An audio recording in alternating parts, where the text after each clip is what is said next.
আজ পহেলা জুন বাংলাদেশের একটি ঐতিহাসিক দিন। এই কারণে যে আমাদের বাংলাদেশের সাবেক স্বৈরাচারী সরকার বাংলাদেশের সবচেয়ে সুশৃঙ্খল, দেশপ্রেমিক এবং এদেশের মানুষের কাছে সবচেয়ে গ্রহণযোগ্য দল বাংলাদেশ জামাত ইসলামীর নিবন্ধন বাতিল করেছিল, জামাত ইসলামীকে নিষিদ্ধ ঘোষণা করেছিল। আলহামদুলিল্লাহ, আজকে বাংলাদেশ জামাত ইসলামী তার নিবন্ধন ফিরে পেয়েছে। আমরা আমাদের বিচারক সহ যারা এই নিবন্ধন পাওয়ার ক্ষেত্রে সহযোগিতা করেছেন, কাজ করেছেন, তাদের সকলকে আন্তরিক মোবারকবাদ জানাচ্ছি। এবং বাংলাদেশে আমরা মনে করি ন্যায়ের শাসন প্রতিষ্ঠিত হয়েছে। তো এখনও মানুষের যে কিছুটা আস্থা আছে সেটা বিচার ব্যবস্থার উপর আছে। অতীতে আমরা বিচার ব্যবস্থা থেকে শুরু করে সব কিছুতে আমরা আস্থা হারিয়েছিলাম।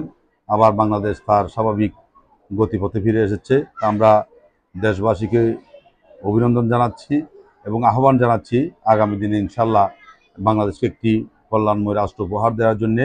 এদেশের সাধারণ মানুষ, সর্বস্তরের মানুষ, দল, মত, জাতি, ধর্ম, বর্ণ নির্বিশেষে সকলে জামাত ইসলামের সাথে থেকে আগামী দিনে একটি কল্যাণময় রাষ্ট্র জাতিকে উপহার দেবে, এই আশাবাদ ব্যক্ত করে আবারও সকলকে আন্তরিক মুবারকবাদ এবং শুভেচ্ছা জানাচ্ছি। আসসালামু আলাইকুম রহমতুল্লাহ।